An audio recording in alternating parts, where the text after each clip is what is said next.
from 8A, and today I'll be talking about how you can become a better listener. Most people think that socializing is just talking your life out to someone and having fun.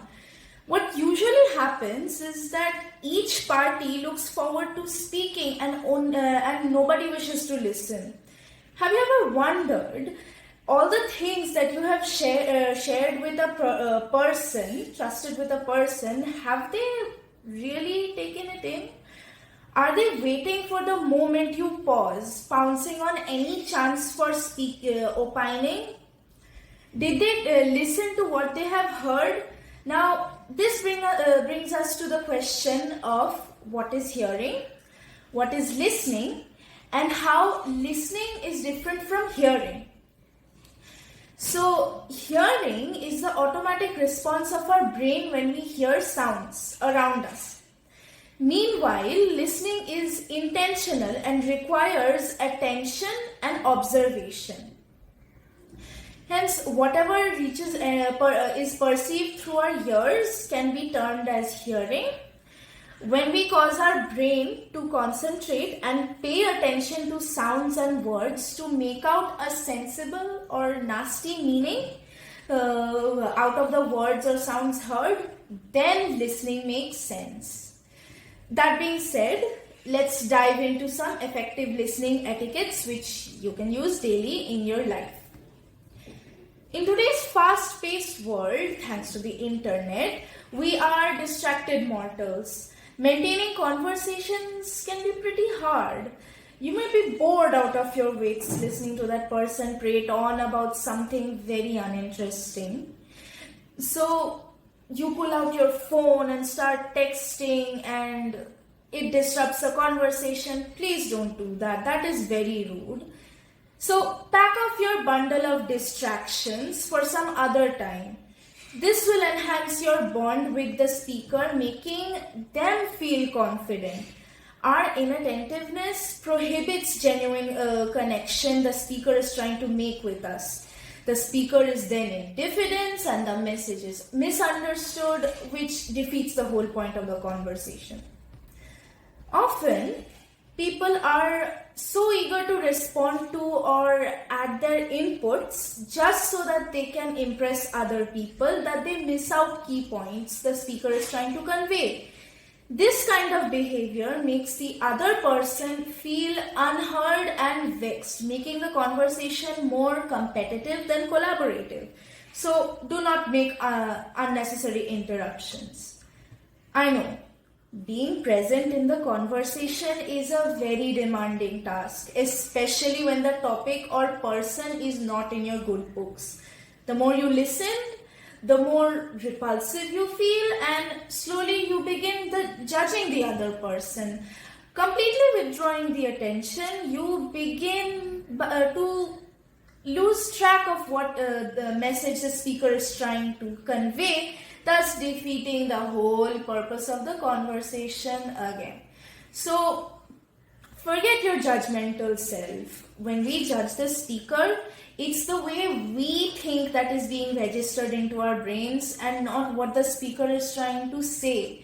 Moreover, the speaker has his own reasons of justification for his views. Listen to their words as they put it. Even if you disagree with the speaker's point of view, recognize the difference in viewpoints, which will make you understand the conversation more effectively and lead to your intellectual growth. Now, analyzing is probably the hardest part of listening. The speaker prepares their message, polishes to the best of their ability, but sometimes we don't comprehend on what is being told and again miss out key points. As they speak, mentally note the details: choice of words, body language, tone, with words they choose to emphasize, which will help you appreciate the speaker's stance and help you grasp the point of the conversation even more. Now, when the speaker pauses to take their breath, Use the silence and do not make it awkward. Use it to ask open-ended questions. Ask intriguing questions which you think will make them speak. For example, you can ask how they feel, what they intend to do next. Questions that will make you look like you were listening. So, all in all, if you are a good listener in the crowd, then you are greatly valued. You unknowingly show empathy to the speaker's perspective. Nevertheless, you build a strong relationship with the speaker. In this process, you become a well-informed person.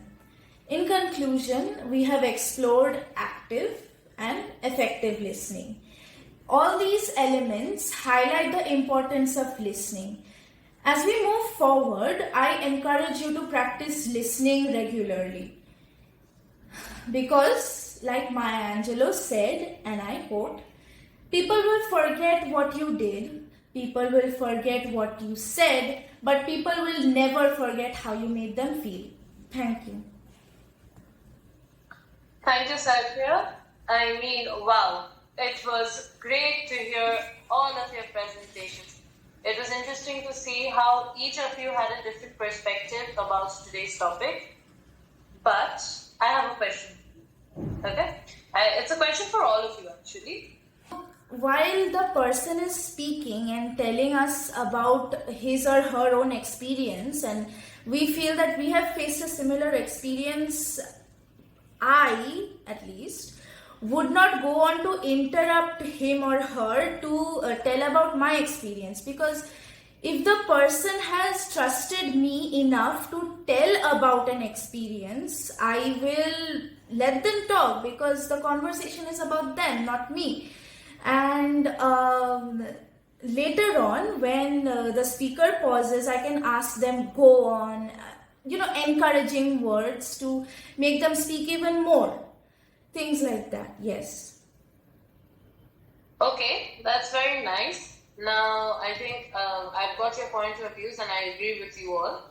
It's best not to interrupt a person when they are sharing their experience, and especially not to try to equate it, because like Shujanika said, I agree with her that maybe we have experienced the similar things, but it's never the same. So yeah.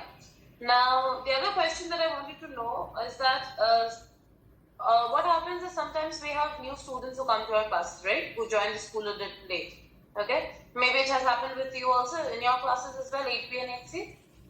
Any new students? Or y'all have known each other for since nursery? I've known Tiara and Srujanika since nursery. I've been seeing... Okay, so usually what happens, maybe not for your class, maybe some other classes or somewhere when you go, you meet new people. What I'm trying to say is you come across new people who come in contact with you, right? So now let's take an example. Now you have to talk to this new person. So what would be the few things that you would do in order to make sure that you can have a conversation with them? And what kind of topics would you talk to with them? Tiara? Yes, gestures are very important. Just like Srujanika said in her speech, if you cross your hands and sit while a person is talking to you, it resembles that you have created a boundary wall between the speaker and yourself, and you do not want to continue the conversation anymore, and you want to get away from it. While the other hand, if you show open palms and you smile, which is very important, and if you nod, it shows that you are being friendly with them. You want them to speak, or you want to exchange conversation, and you want to get them know better. Yes. Okay. Now, let's suppose... So, I would like to take my response from the Ignite Your Mind video which was sent by us, which is the last point.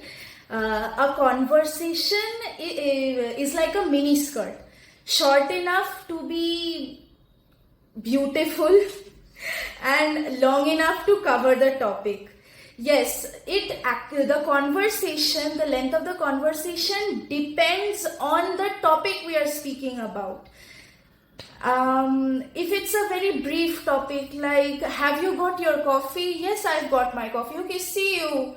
Yes, that is very brief. That's all I wanted to know, and my conversation has ended. But if I wanted to ask about the state of state of a project, like we are doing an experiment and I want to find out how the project is going, then I will continue a very lengthy